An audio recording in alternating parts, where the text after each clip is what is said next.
Hezekiah, and he did that which was evil in the sight of the Lord, after the abominations of the heathen, whom the Lord cast out before the children of Israel. He built up again high places with Hezekiah's father, which Hezekiah's father had destroyed, and he reared up altars for Baal and made a grove, as did Ahab king of Israel, and worshipped all the host of heaven and served them. And he built altars in the house of the Lord, which the Lord said, In Jerusalem will I put my name. And he built altars for all the hosts of heaven with 2 courts of the house of the Lord. And he made his son pass through the fire, and observed times, and used enchantments, and dealt with familiar spirits and wizards. And he wrought much wickedness in the sight of the Lord to provoke him to anger.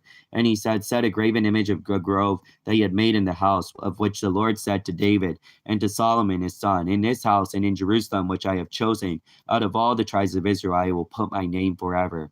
Neither will I make the feet of Israel move any more out of the land, which I gave their fathers, only if they will observe to do according to all that I have commanded them, and according to all the law that my servant Moses commanded them. But they hearkened not, and Manasseh seduced them to do more evil than did the nations whom the Lord destroyed before the children of Israel.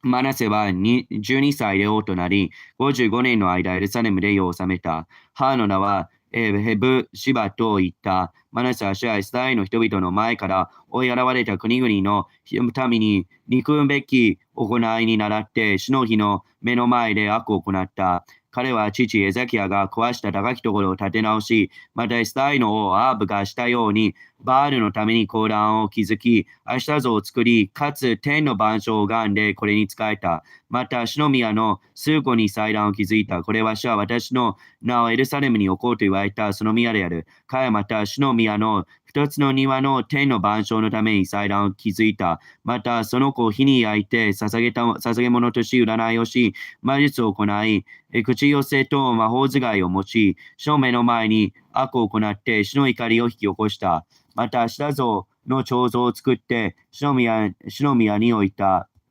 家族の霊どもの悪霊にも仕えた。主はこの宮について、ダビデとその子、ソロモンに言わせたことがある。私はこの宮と私がイスラエルのすべての部族のうちから選んだエルサレムとに私の名を永遠に置く。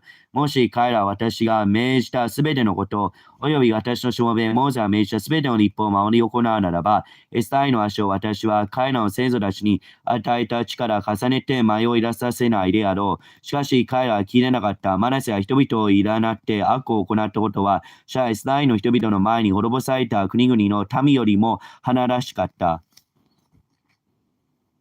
And the Lord spake by his servants and prophets, saying, Because Manasseh king of Judah hath done these abominations, and hath done wickedly above all the Amorites did, which were before him, and hath made Judah also to sin with his idols. Therefore thus saith the Lord God of Israel, Behold, I am bringing evil upon Jerusalem and Judah, and whosoever heareth of it, both his ears should tingle. And I will stretch over Jerusalem the line of Samaria, and plummet the house of Ahab. And I will wipe Jerusalem as a man wipeth a dish, wiping it and turning it upside down. And I will forsake the remnant of mine inheritance, and deliver them into the hand of their enemies. And they shall become a prey and a spoil to all their enemies, because they have done that which was evil in my sight, and have provoked me to anger, since the day their fathers came forth out of Egypt, even unto this day. Moreover, Manasseh shed innocent blood very much, till he had filled Jerusalem from one end to another, beside his sin, wherewith he made Judah to sin, in doing that which was evil in the sight of the Lord. Now the rest of the acts of Manasseh, and all that he did,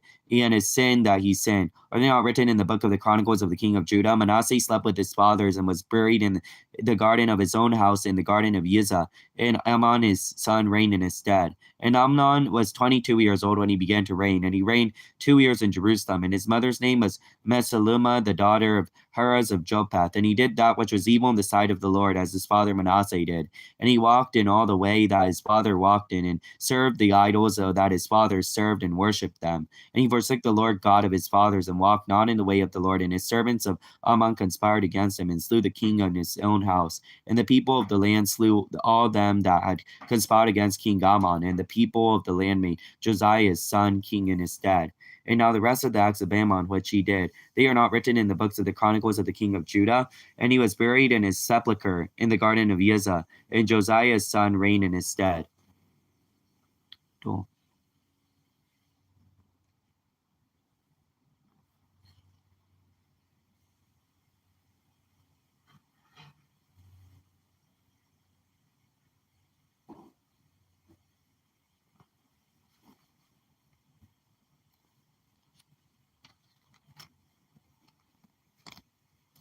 そこで主のしもべや預言者たちによって言われた。イラのマナセはこれら憎むべきことを行い、彼の先にあったアモリ人の行ったすべてのことよりも悪を行い、またその偶像をもってイラに罪を犯させたので、エスラエルの神主はこうせられる。見よ、私はエルサレムとイラに災いを下そうとしている。これを聞く者はその耳は二つ長らなるであろう。私はサマリアを測った測り縄とアハブの家に用いた下げぶりをエルサレムに施し、人が血を拭い、これを拭って伏せるように、エルサレムを拭い去る。私は私の修行の民の残りを捨て、彼らを敵の手に渡す。彼らは諸々の敵の餌食となり、略奪に遭うであろう。これは彼らの先祖たちがエジプトを出た日から今日に至るまで、彼らが私の目の前に悪を行って私を怒らせたためである。マナセは私の目の前に悪を行ってユダに罪を犯させた。その罪の他に罪なき者の血を多く流してエルサレムのこの果てからかの果てにまで満ちた。マナセのその旗の実績と彼が行ったすべてのことを呼び、犯した罪はユダの王の歴代史の書に記されているではないか。マナセは先祖たちと共に眠って、その家の園、すなわち、ウザの園に葬られ、その子、アモンが代わって王となった。アモンは王となった時22歳であって、エルサレムで2年の間を治めた。ハはヨテバのハルツの娘で、名をメシュルメテと言った。アモンはその父、マナセの行ったように、主の目の前に悪を行った。すなわち、彼はすべての父の歩んだ道に歩み、父の仕えた偶像を仕えてこれを拝み、先祖たちの神、主を捨てて主の道に歩まなかった。アモンの家来たちは、ついに彼に適して、徒党を結び、王をその家で殺したが、国の民はアモン王に適して、徒党を結んだ者をことごとく撃ち殺した。そして国の民はアンモンの子、ヨシアを王として、アモンに代わらせた。アモンのその他の実績はユダの王の歴代史の書に記されているのではないか。アモンはウザの園にある墓に葬られ、その子ヨシアが代わって王となった。